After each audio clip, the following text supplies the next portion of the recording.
Portal Clinic. Hablemos de salud. Portal Clinic es un proyecto elaborado junto con la Fundación BBVA.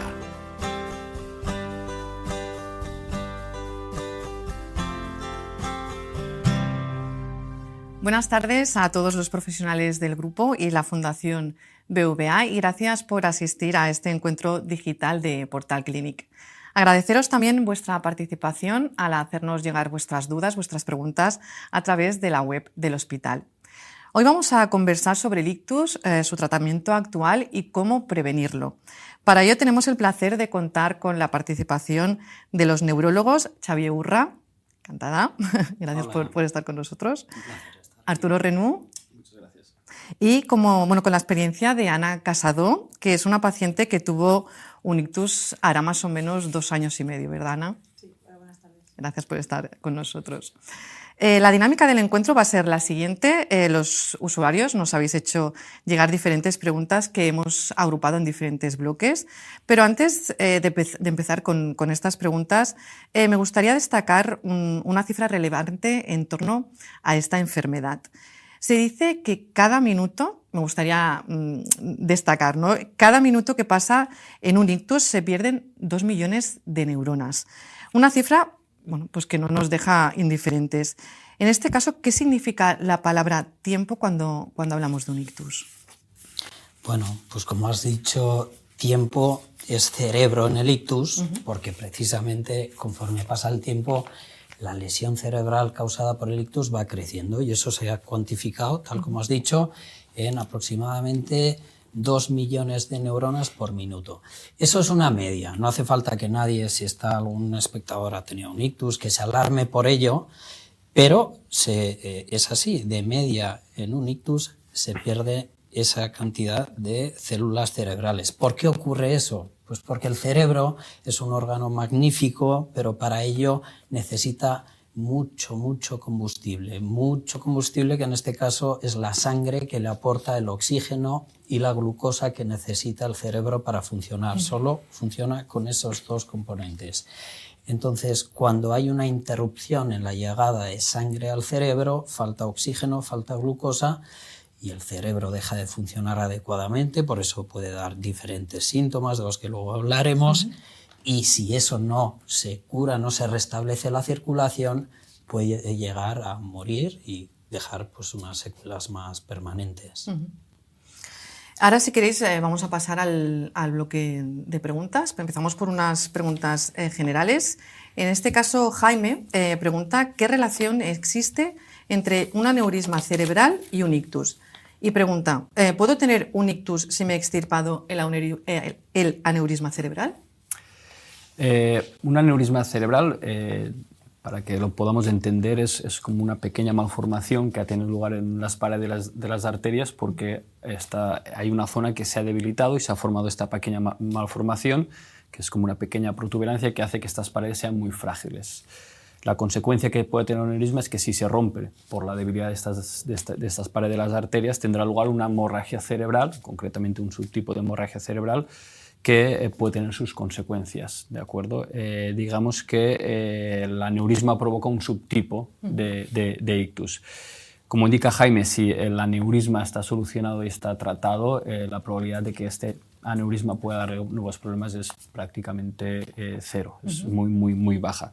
No obstante, digamos que no está exento de que pueda tener factores de riesgo y hay que tratarlos, cuidarlos para prevenir que haya otro tipo de ictus, porque como hablaremos a lo largo de la charla de hoy, hay diferentes factores de riesgo que pueda propiciar que tengas diferentes tipos de ictus. María se pregunta, dice, ¿cuál es el perfil de personas que más sufren ictus? Y si es cierto que cada vez se observa en más edades. ¿Hay algún patrón específico? Bueno, es una buena pregunta, pero quizás la idea con la que nos tenemos que quedar es que el ictus puede ocurrir a cualquier persona. De hecho, el ictus es un problema no solo en países económicamente más avanzados, sino también en países más pobres. Eso no ocurre así con todas las enfermedades. Por ejemplo, con las infecciosas, pues causan más mortalidad pues, en los sitios más pobres. El ictus no, afecta a todo el mundo y aunque es verdad que el riesgo de ictus aumenta con la edad y por tanto la edad media de nuestros pacientes pues, roza los 70 años. Hay también ictus en personas jóvenes. ¿Qué ocurre? Que en personas jóvenes los ictus suelen estar relacionados con causas menos frecuentes, menos típicas, pero también pueden ocurrir, ¿no? Como sabemos aquí, por ejemplo, con nuestra compañera. Sí, Ana, sí, ahora íbamos a conversar con ella. Ana, tú fuiste una paciente joven, no vamos a descifrar la edad si no quieres, que tuviste un ictus hace, como comentábamos antes, 2 años y medio. ¿Cómo fue tu experiencia, más o menos? Explícanos. Bueno, tengo 42 años, tenía 42 años cuando sucedió, ahora tengo 44. Bueno, fue un día me desperté con un dolor de cabeza tremendo. Mi marido se dio cuenta de que no hablaba bien. Bueno, intenté comunicarme con él y fue imposible. También vio que torcía un poco la cara. Bueno, de hecho tenía paralizado una parte de la cara y nos bajamos corriendo al hospital. O sea, básicamente tengo la suerte de trabajar en el hospital y nos vinimos rápido para acá. Me diagnosticaron que tenía un ictus y entonces ahí se puso todo el proceso en marcha pues para ver dónde estaba, cuál era la afectación, el tratamiento que me tenían que dar, me ingresaron, etc. Entonces esa fue un poco la experiencia, las primeras horas desde que yo me di cuenta que tenía un ictus. Me desperté por la mañana, no sé cuándo sucedió, pero me fui a dormir bien, pero me desperté que bueno, ya estaba afectada. ¿Y tú fuiste consciente de que te estaba dando un ictus? No, en absoluto. ¿Qué pensaste que era? Yo tenía un dolor de cabeza espantoso, entonces aquello me costaba abrir los ojos, la luz me molestaba, o sea, era como un dolor de cabeza muy intenso, como una especie de migraña que nunca he tenido, con lo cual, bueno, yo lo asociaba un poco a eso, pero no lo tenía claro. Y de hecho yo estaba súper tranquila, porque mi marido tampoco se alteró demasiado. O sea, yo creo que él quizás pensaba que quizás era un ictus, pero no acababa de tener claro, porque quizás no soy el tipo, o no era el tipo de persona a la que podrías pensar que le está dando un ictus. Y entonces nos bajamos aquí, pues no sé, pensando que a lo mejor era una migraña muy, muy bestia y que me había paralizado una parte del cuerpo, ves a saber. Entonces yo no era consciente de que estaba teniendo un ictus y pensaba bueno, mira, ahora no hablo, en unas horas hablaré. Intentaba comunicarme con todo el mundo. Pero quizás hay un poco lo importante de decir que un ictus puede afectar a cualquiera, no decimos con ánimo de alarmar, pero sí tenerlo en cuenta, porque aunque no sea el perfil quizás que algunas personas pueden tener en la cabeza, una persona mayor, pues mejor consultar ante la duda, ¿no? Bueno, de ahí el hecho de bajar rápido al hospital. O sea, ese fue el motivo. Y en el momento, dices tú que no eras consciente, en el momento que te dicen la palabra ictus, ¿qué sientes? Yo es que te digo, es como muy raro, o sea, porque tú sabes que no puedes hablar, piensas con total claridad. O sea, en mi caso estaba pensando, bueno, ¿qué hacemos con los niños? ¿Qué tal? Ahora me voy a quedar aquí ingresada. No estaba dándole mayor importancia hasta que ahora me dijeron, bueno, pues te tienes que ir, te van a hacer un TAC y te van a hacer luego una resonancia y ahora te subimos para tal. Me pasaron el ecógrafo por todos lados a ver si tenía algún trombo más. Entonces, y en ese momento, pues, ok, he tenido un ictus.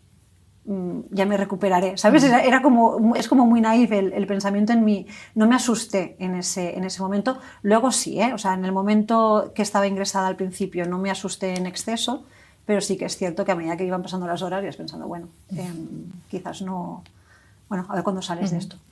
Esto es lo que me imagino que Ana hizo bien, ¿no? En el momento que vieron que pasaba esto, ¿no? Pues ir corriendo hacia un hospital, ¿no? Sí, esto es una de las cosas más importantes, ¿no? que hay que transmitir, es que a la mínima sospecha de que una persona pueda sufrir un ictus, pues activar los sistemas de emergencias sanitarios que funcionan de forma excelente, porque ya hay unos circuitos establecidos de traslado de estos pacientes lo más rápido a los hospitales, porque como ha dicho antes el doctor Urra, cuanto más tiempo pase, más cerebro se daña y por lo tanto cuanto antes lleguen al hospital y lo podremos diagnosticar y tratar, pues digamos que el número de neuronas que se pueden perder va a ser mucho menor y por lo tanto las secuelas también van a ser menores. Ahora, si os parece, vamos a entrar en el bloque de síntomas. Juan pregunta, ¿puede ser que tenga un ictus y no te des cuenta? Bueno, digamos, de alguna forma Ana lo ha manifestado, hay a veces la forma de presentarse un ictus puede dar diferentes síntomas, ¿no? Hay algún porcentaje que no es el más frecuente que puede ir con dolor de cabeza, pero digamos que si nos tenemos que quedar con un dato importante es sobre todo explorar en aquella persona que tengamos un ictus 3 o 4 puntos que son clave, ¿no? Una es hacer al paciente que sonría. Si vemos que hay una asimetría en las facciones de la cara, esto nos puede indicar de que estamos delante de un ictus. Otros signos o síntomas de alarma es hacer que hable. Si tiene dificultad para hablar o no le salen las palabras o incluso dificultad para comprender, esto también es síntoma de que un ictus se ha activado. Y el otro es valorar la fuerza, ¿no? Que levante los brazos y las piernas, y si vemos que hay una dificultad para movilizar cualquier extremidad, pues también puede ser un síntoma de un ictus, y por lo tanto acudir lo más rápido posible a los hospitales. ¿Se tienen que dar los tres a la vez? No necesariamente, con que se dé cualquiera de uno de ellos. Algunos pacientes que se dan los tres, otros que se dan dos, otros simplemente uno. Digamos que cualquiera de estos signos o síntomas son suficientes como para que acudir rápidamente a un hospital y que sea evaluado allí por el equipo médico. Yo he tenido a veces también personas conocidas que comentaban de que, por ejemplo, mi marido se le aguantó un momentito que no hablaba bien, pero se le pasó enseguida y no han hecho nada. Claro, luego se han dado cuenta, a lo mejor al ir al neurólogo, por decir, ostras, a ver si es que me ha pasado algo, de que a lo mejor era un ictus, no sé si, o microictus, no sé si hay tipos de ictus, pero claro, en ese momento que te pasa esto y se te pasa, es posible que se te pase el síntoma, ¿no? De, por ejemplo, que se te tuerza un poquito la boca. ¿Puede ser que se te pase?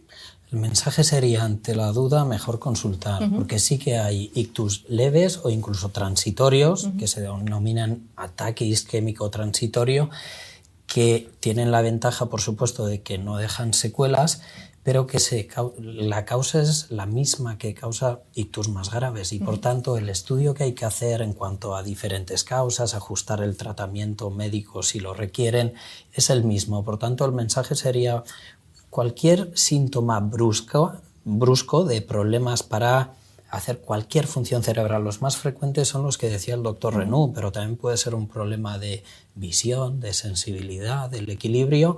Mejor consultar de forma rápida. No quiere decir que siempre haya que hacer un tratamiento complicado, etcétera. Si el paciente va bien, pues seguramente no requerirá una intervención compleja, pero mejor consultar ante cualquier sintomatología. Incluidos pacientes, como decías antes, ¿puede ocurrir que no haya síntomas? Bueno, habitualmente los hay. Lo que pasa es que hay algunas... se perciben. Sí, o que el propio paciente puede no darse cuenta de que está sufriendo un ictus, porque así como Ana tuvo un ictus pues, en el lado izquierdo del cerebro y eso puede alterar más el habla, lesiones en el lado derecho del cerebro nos pueden dificultar el entendimiento de qué es lo que está pasando. Puede pasar que el paciente ni siquiera haga caso al lado izquierdo del mundo, puede pasar que el paciente no reconozca incluso el lado izquierdo de su cuerpo, o puede llegar a pasar que el paciente no reconozca que está viendo un problema, es decir, que no puede mover el brazo, la pierna y que diga me quiero ir a casa, cuando realmente está paralizado y no puede, ¿no? Por tanto, ahí son mucho más informativos los familiares, acompañantes, testigos que haya, que el propio paciente, que puede no notar los síntomas, aunque los tenga. Seguimos con las preguntas. Ahora, son dos preguntas muy similares de Marta y Diana, os las hago conjuntas. Si una persona babea por el lado derecho de la boca, ¿es posible que esté teniendo un ictus? Y Diana dice, ¿hay alguna señal antes de tener un ictus que te pueda ayudar a darte cuenta y acudir al hospital? Por ejemplo, dolor de cabeza. Digamos que la pregunta de si babea por un lado, esto hace referencia también a las asimetrías que vemos, ¿no? A nivel de los rasgos faciales, ¿no? Podemos notar que la boca está un poco torcida y esto haga que pues, esta parte de la cara está más débil y el paciente babea. Digamos que es un signo de alarma. En cuanto si hay algún síntoma que nos puede alertar previamente de que en las siguientes horas o días va a tener un ictus, digamos que el ictus es un déficit que aparece de forma brusca. Y por lo tanto es difícil poder detectar con precisión. Sí que hay a veces que algunos ictus, sobre todo los ictus hemorrágicos, pueden presentarse con un dolor de cabeza muy, muy intenso, fuera de lo habitual y fuera de lo normal, y delante de un dolor de cabeza tan intenso sí que hay que acudir también a los servicios de emergencias, porque puede tener lugar un ictus específico que es un ictus hemorrágico. Laia pregunta, ¿se puede hacer algo mientras llega la ambulancia? Entiendo que en el caso de Ana fueron ellos los que se trasladaron al hospital, pero en otros casos entiendo que tienes que esperar a que vengan los servicios médicos a casa. Durante ese momento o durante el traslado al hospital, ¿qué puede hacer el paciente? Aquí hay dos factores clave, ¿no? Uno es, primero, como en cualquier enfermedad que algo le pasa al paciente, asegurar al paciente, es decir, poner en una posición de seguridad, ponerlo de lado para evitar pues, que se pueda tener náuseas o vómitos que tenga riesgo de aspirarse, y llamar lo más rápido a los servicios de emergencias, porque cuanto antes se llame, antes acudirán y antes llegará al hospital. Lo que es muy importante destacar, no solo las cosas que hay que hacer, sino también lo que no hay que hacer, ¿no? Administrar cualquier tipo de medicación, esto está totalmente contraindicado porque los dos tipos de ictus, el isquémico o el hemorrágico, se presentan con los mismos síntomas y por lo tanto los tratamientos son completamente diferentes, ¿no? A veces muchas personas sospechan que tienen un ictus y le dan un antiagregante, una aspirina. Esto puede ser contraproducente porque podemos estar delante de una hemorragia que puede agravar más el cuadro. Entonces, lo más importante es no administrar ningún tipo de tratamiento, ponerlo en una posición de seguridad y avisar a los servicios de emergencias. Si se tiene el historial médico o las recetas del paciente, esto te puede ser importante de cara a que cuando llegue al hospital, pues el equipo médico ya tenga en el primer instante, el primer momento, los tratamientos que está tomando, porque eso también puede facilitar ciertas tomas de decisiones a la hora de después poder tratar a los pacientes.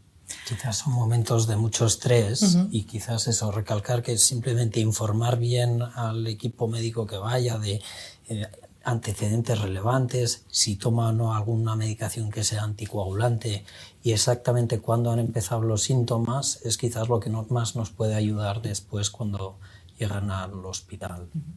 Ana, ¿tú cómo recuerdas cuando llegaste al hospital? ¿Recuerdas algo, el viaje? Bueno, lo recuerdo todo. Bajábamos hacia el hospital y yo estaba muy preocupada porque tenía que pasar ese día en el trabajo. Entonces le ponía el móvil a mi marido porque sabía que no podía hablar para que fuese enviando. Eras consciente, ¿no? Era completamente consciente que algo me pasaba y que estábamos yendo a urgencias, con lo cual sí que sabía que algo estaba mal, pero yo estaba preocupada por lo que estaba preocupada. Este día tengo que hacer esto, tengo que hacer lo otro. Era como, en ese momento era mi preocupación. Luego, obviamente, pasó completamente a un segundo plano. Y llegamos al hospital, pasé al triaje, enseguida bajó una neuróloga, me hicieron las exploraciones, supongo que para ver eso, si tenía fuerza en los brazos o no. No podía, o sea, tenía una parálisis en una parte de la cara y me dieron alguna orden que yo pensaba que había hecho estupendamente bien y que me mandaban para casa y de golpe y porrazo me metieron para adentro y bueno, me empezaron a quitar la ropa y a hacerme todos los procedimientos que me tenían que hacer porque había tenido un ictus. Entonces sí que recuerdo que me llevaron a hacerme un TAC, ahí sí que me sentí un poco sola, tengo que decir, porque estaba sola en la máquina, pues estaba en un contraste, sinceramente no sabía qué es lo que me estaba pasando. Y, bueno, porque sabes que te pasa algo, pero no sabes qué, ¿no? Entiendo. Bueno, no, o sea, eres consciente de que has tenido un ictus, pero en aquel momento no asocias la gravedad de lo que es. Bueno, podría haberlo pensado un poco más, pero la verdad es que no estaba yo pensando en eso, porque pensaba, bueno, solo me afecta el habla, habrá sido algo pequeño. Claro. O sea, yo estaba en plan de, bueno, ha sido una cosa así como sencillita, ¿sabes? De que no ha sido muy grave. Y luego, bueno, estuve en urgencias, claro, era la época que estabas justo pasado la COVID, te tenían que hacer una PCR antes de todo. Sí, que no era fácil. Y ya está, y luego me subieron a la unidad de ictus y empezaron, bueno, siguieron con las pruebas. ¿Y recuerdas? Sabemos que a lo mejor no hay una causa aparente, pero algo antes del ictus, ¿tenías algún factor? Bueno, después de hablar y de ver pues, todo el tema del estilo de vida que tienes que llevar, todo el tema de la prevención del ictus, que no hay nada que sea 2 más 2 y ya está, y me libro. Pero sí que es verdad que veníamos de una época muy sedentaria, habíamos estado encerrados durante la pandemia, trabajando un montonazo de horas. Yo no soy sanitaria, pero trabajo en un hospital y estuvimos trabajando muchísimo. Y sí que es cierto que te descuidas un poco. O sea, en cuanto a, pues ahora salgo a hacer ejercicio o no salgo a hacer ejercicio, el tema de la alimentación y tal. Y yo no sé si el estrés tiene algo que ver o no, pero llevamos una vida intensa. En lo de los doctores podrán contestarse el estrés. No, a mí me gustaría recalcar una cosa que, Ana, sola no estuviste, ¿eh? Lo que pasa es que la máquina del escáner radia y no podemos acompañar a todos los pacientes allí, pero no, me gustaría recalcar que cuando llega un paciente con sospecha de ictus, se movilizan numerosísimas personas, tanto de administrativos, urgencias, enfermeras de urgencias, médicos y técnicos de radiología, neurólogos, Voy a etcétera. matizar. Dentro de la máquina me sentí sola. Y el objetivo de eso es precisamente que se haga todo tan a la vez que te sientas sola solo en el momento en que entras a la máquina, que son 5 o 10 minutos a lo sumo, ¿no? Es el único, te digo, o sea, cuando he dicho que me sentía sola era dentro de la máquina. Yo recuerdo, y además es un recuerdo muy bonito que tengo, la neuróloga que me acompañó me cogía del brazo y me iba haciendo así cuando estaba en la camilla. Entonces, ¿sabes? Como me sentía súper... Claro, no estaba con mi familia, estaba pues con las personas que me tenían que cuidar en ese momento y me sentí súper acompañada en ese sentido.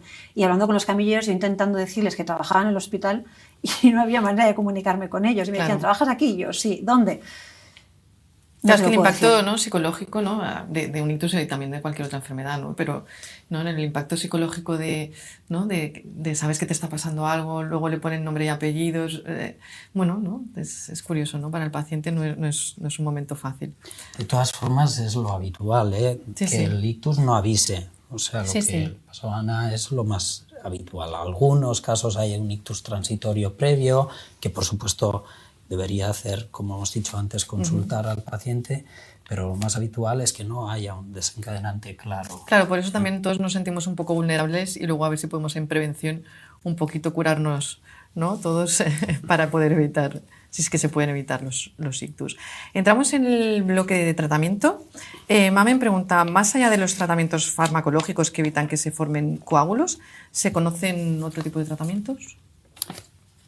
Aquí depende un poco a qué se refiere Mamen exactamente. Una es el tratamiento agudo en la fase más inicial, ¿no?, en el que se consulta habitualmente a urgencias.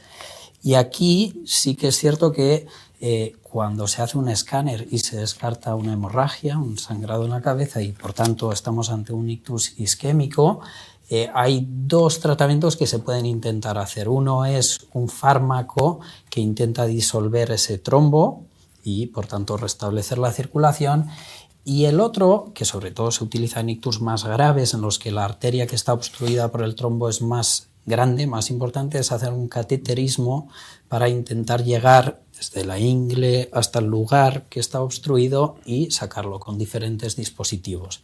De hecho, los dos tratamientos se pueden combinar.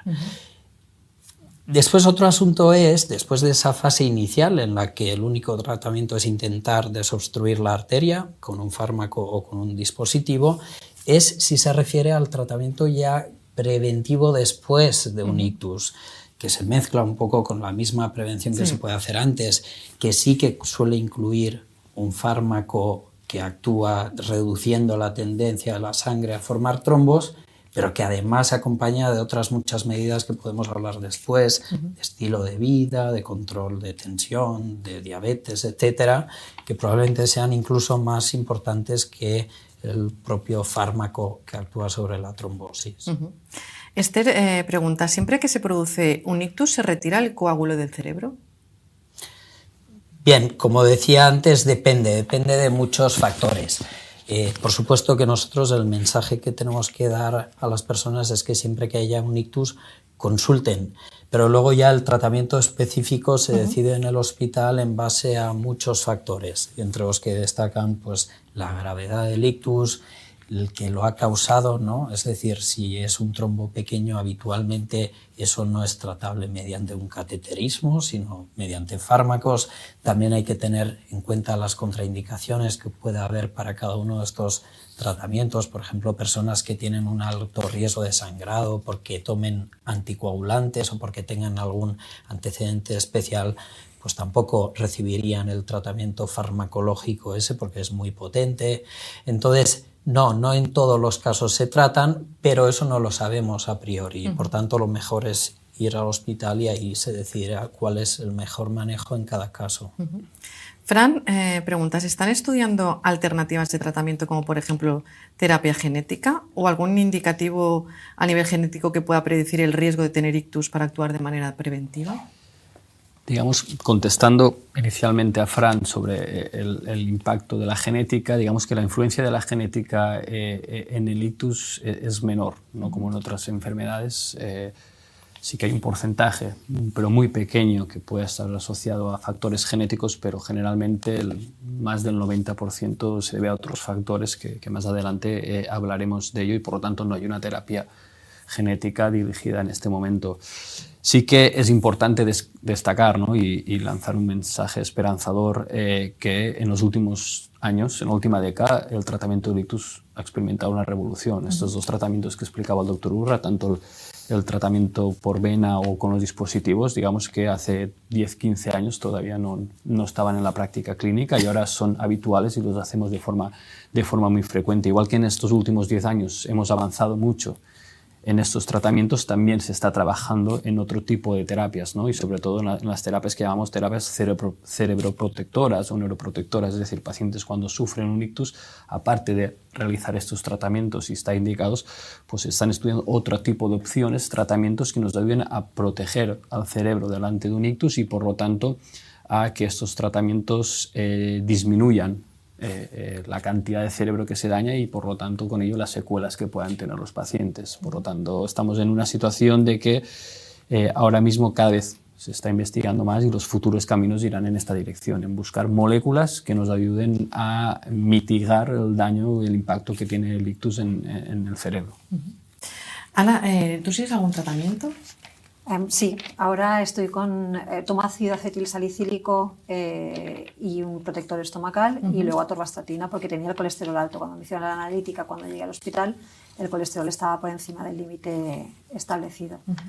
¿Y entiendo que es un tratamiento crónico el que ha de seguir Ana? ¿O? Bueno, a Ana se le hizo más de una cosa, ¿no? Bueno, sí, se le hizo una pequeña intervención cardíaca, pues porque ella tenía una causa, digamos, menos frecuente de ictus, pero que se detectó después de hacer todo el estudio. Según una causa, perdón, perdona por si invadimos más, no sé, lo que tú quieras comentar. O sea, se encontró una causa concreta en este caso. Sí, Vale. Y entonces, además de hacerle pues una intervención cardíaca, que fue bien, de hecho hoy día se considera de relativamente bajo riesgo, pues bueno, se hace un seguimiento, porque el periodo después de un ictus es realmente una oportunidad, ¿no?, para realizar cambios en el estilo de vida que minimicen el riesgo, ¿no?, de un nuevo ictus. Yo creo que hay que verlo así. Y entonces tratamiento, entiendo, el que sigues de por vida, crónico, lo tienes que tomar siempre. Lo tengo que tomar siempre.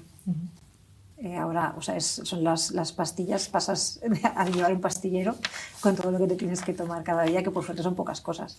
Con lo cual, sí, pero lo que dice el doctor Urra es cierto. O sea, a mí me vieron, cuando me hicieron todos los exámenes, vieron que tenía una comunicación entre dos cavidades del corazón, y lo cerraron con una malla al mes de tener el ictus. Y es poco frecuente, dices, este tipo de... No es extraordinario, claro, pero no es de las algo, causas más frecuentes, sí, ¿no? Que las causas más frecuentes de hábitos ictus son de vida, la arteriosclerosis, ¿no?, una enfermedad de la pared de las arterias que se desarrolla con el tiempo, y sobre todo si acumulamos pues hipertensión, diabetes, colesterol, etcétera, o una arritmia del corazón, ¿no?, que puede, sobre todo en personas mayores, hacer que se formen trombos en el interior del corazón que luego viajan y ocluyen una arteria cerebral, que es lo que se conoce como embolia. Y luego hay pues otros casos en los que no se detecta ninguna de estas posibilidades, y hay una lista pues grande de posibilidades, incluida la posibilidad de que después de hacer un estudio completo no se encuentre una causa clara. Entonces, dependiendo de la causa, pues se recomienda un tratamiento que muchas veces sí que es crónico, aunque en algunas ocasiones puede haber algún caso excepcional en el que después de un tiempo se considere que el riesgo ya se ha anulado, ¿no? Muy bien. Entramos ahora ya en el bloque de recuperación. Rita pregunta, ¿por qué hay personas que quedan muy afectadas después de un ictus y otras que en un mes están normal? También podríamos decir, ¿no?, que Ana es un caso de recuperación Es fácil rápida. de entender, es muy fácil. El ictus es una palabra muy general, pero hay ictus mucho más grandes que otros, y también depende de qué zona del cerebro se haya afectado. Diferentes partes del cerebro se encargan de diferentes funciones. Por tanto, en general, la idea es que cuanto más pequeño es un ictus, menos secuelas habrá, y de ahí que animemos a todo el mundo, ¿no?, a consultar rápido, porque si se consigue un tratamiento precoz, seguramente se limitará la extensión de la lesión cerebral. Julio dice, tras un ictus, bueno, vamos, son un poco todas las preguntas en torno a lo mismo. ¿Qué margen de tiempo existe para recuperarse de las lesiones? Y matiza con qué se refiere a que durante cuánto tiempo el cerebro puede volver a aprender, o sea, cuánto tiempo está estimado. ¿Es cierto que en los 12 meses siguientes al accidente cerebrovascular está el cerebro predispuesto al aprendizaje? Tras ese periodo, la recuperación es más complicada, es un poco muchas preguntas en una. Sí, digamos que no hay un límite a partir del cual, digamos, a los 6, 12 meses, 16, 18 se puede recuperar un ictus, y el que sí que sabemos es que cuando mayor es la recuperación es en los primeros meses después de sufrir un ictus, y a partir de aquí, digamos que es cuando se ven los cambios más relevantes, ¿no? Después de estos primeros meses, la recuperación hay que seguir realizándola, pero no hay un límite de decir, ¿no? Que muchas veces los pacientes lo comentan, hemos llegado a los 12 meses y todavía persiste con estas secuelas, esto quiere decir que me voy a quedar así siempre. Pues no en todos los casos, ¿de acuerdo? Porque esto es una cosa más continua, hay que seguir trabajando, hay que seguir haciendo rehabilitación, y el que sí que sabemos es que el sedentarismo o no hacer esta rehabilitación pues sí que puede provocar que esta recuperación no evolucione a positivo, por decirlo de alguna forma. María dice, ¿se puede recuperar el habla después de perderla por un ictus? Ana es un ejemplo, digamos, inicialmente, ¿no? Ana tuvo un problema sobre todo del habla, no podía hablar, y a los pocos días, pocas semanas, una recuperación completa.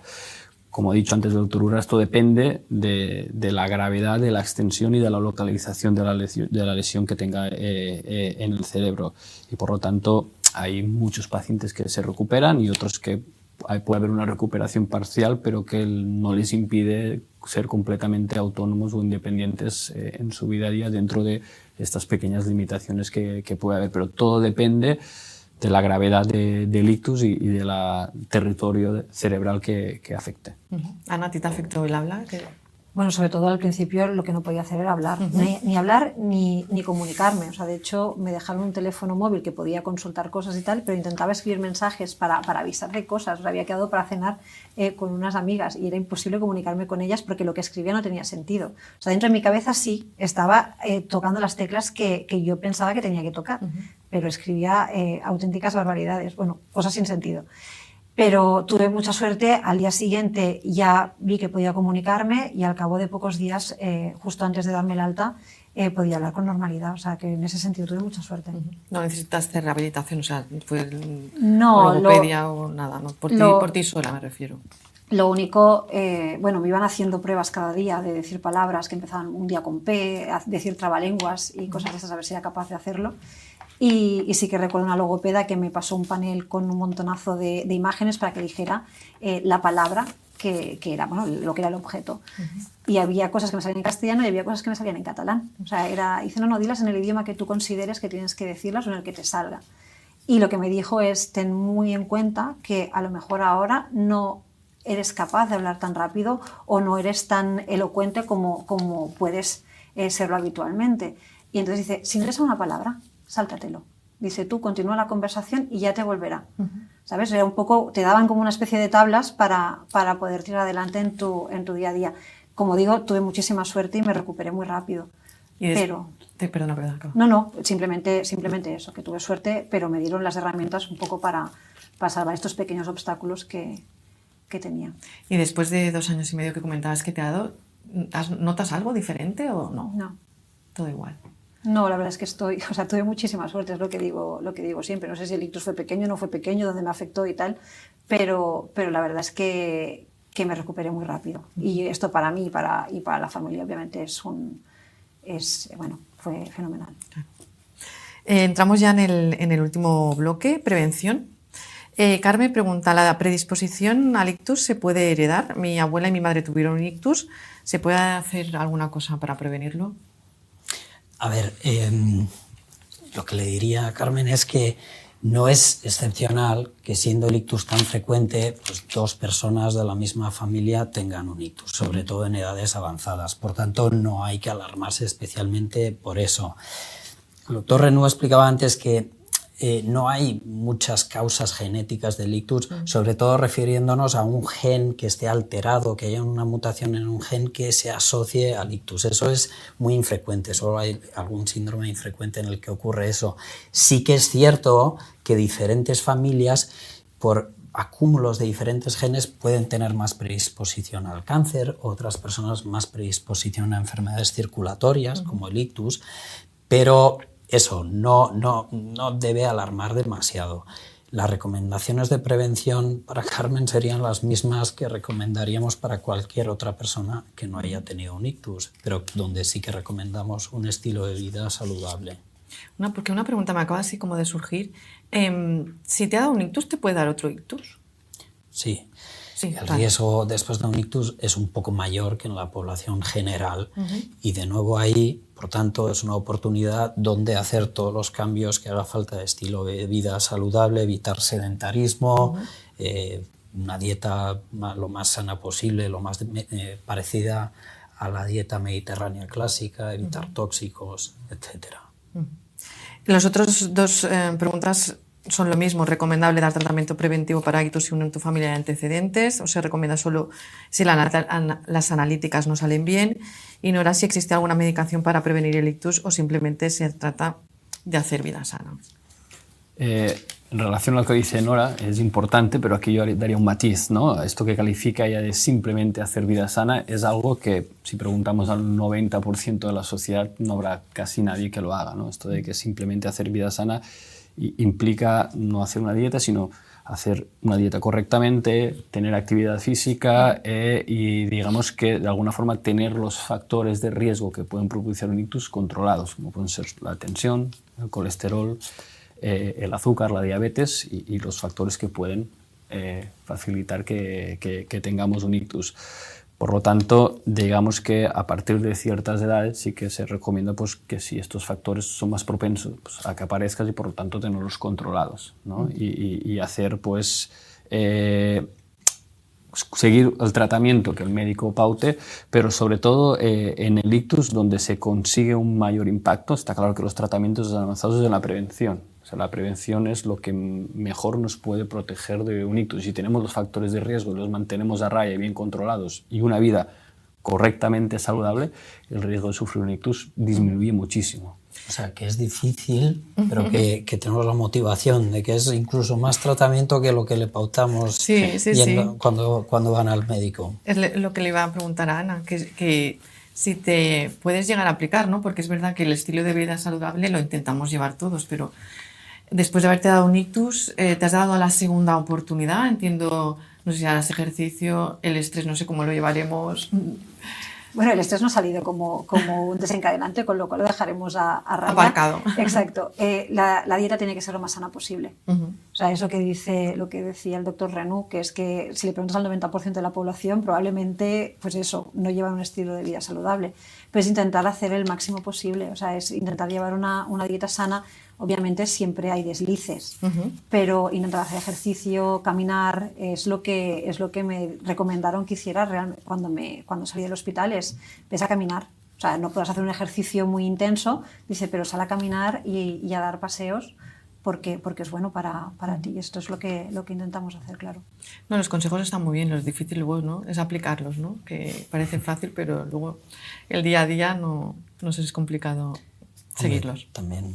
O sea, luego está la voluntad y cada uno pues, es libre. También sí, no, porque es curioso, estamos diciendo que si seguir unos hábitos de vida saludables es incluso más efectivo que recetar algo, ¿no? Está en nuestras propias manos, ¿no? Nuestro propio tejado, pues ser responsables con nosotros mismos, ¿no? Así es. Sí, incluso solo que añadir que a veces se tiene la falsa percepción de que cumpliendo con la medicación lo tenemos todo hecho, pero digamos que hay que cumplir con la otra parte, ¿no? Y yo creo que es todo un conjunto lo que hace que disminuya mucho el riesgo de sufrir esta enfermedad tan frecuente y a la vez tan grave. Para terminar, ¿con qué mensajes os gustaría que se quedaran nuestros espectadores respecto a esta prevención del ictus? Digamos que en el ictus hay dos fases, ¿no? Primero es uno, como hemos insistido ahora recientemente, es la prevención, que es lo que acabamos de hablar, que es intentar evitar que tengamos un ictus, esto es la clave principal. Y yo creo que la otra clave, ¿no, Xavi? Sería detectarlo si aparece un ictus. Eso es, ¿no? Si no se ha conseguido prevenir, hombre, un mensaje de optimismo, se puede tratar y para eso hace falta, ayuda mucho que los pacientes lleguen a tiempo, ¿no? Y para detectarlo, quizás un poco en la línea de lo que decía Ana, ¿no? Pues tener en cuenta ese aviso de que no hay un perfil así de persona que tenga el ictus, sino que puede afectar a cualquiera, y esto, reitero, no es para meter miedo, pero para tenerlo en cuenta, ¿no? Y que no haya luego errores en cuanto a minimizar la importancia que pueda tener unos síntomas que alguien tenga de forma brusca. ¿Y tú, Ana, te gustaría dejar algún mensaje? Pues lo que decían ellos, que en cuanto tengas el más mínimo síntoma de que algo está sucediendo, o llama a emergencias o acude al hospital lo que sea más rápido para que te atiendan. O sea, realmente es un hecho diferencial si lo detectas y vas al hospital, te atenderán lo mejor posible. Y bueno, yo en mi caso es que no puedo tener queja porque todo fue fenomenal. No, o sea, aparte te vemos muy bien, o sea que eso es una alegría, no me refiero, después de haber sufrido este tipo de... Bueno, yo considero que soy una persona muy afortunada y creo que tuve mucha suerte cuando me sucedió. Luego lo piensas y dices, ostras, en aquel momento estaba súper tranquilo, es lo que os decía al principio. Después recapacitas y dices, ha sido un sustito importante. Pues muchas gracias, doctores y Ana, por ayudarnos a concienciarnos sobre el ictus y su prevención. Muchas gracias a los tres. A ti, a vosotros. Y también agradecer a los espectadores del grupo BVA por acompañarnos en este encuentro y por vuestra participación. Y emplazaros al próximo encuentro de Portal Clinic y la Fundación BVA. Hasta entonces, muchas gracias y mucha salud. Para más información, podéis consultar la web clinicbarcelona.org/Portal Clinic. Portal Clinic es un proyecto elaborado junto con la Fundación BBVA.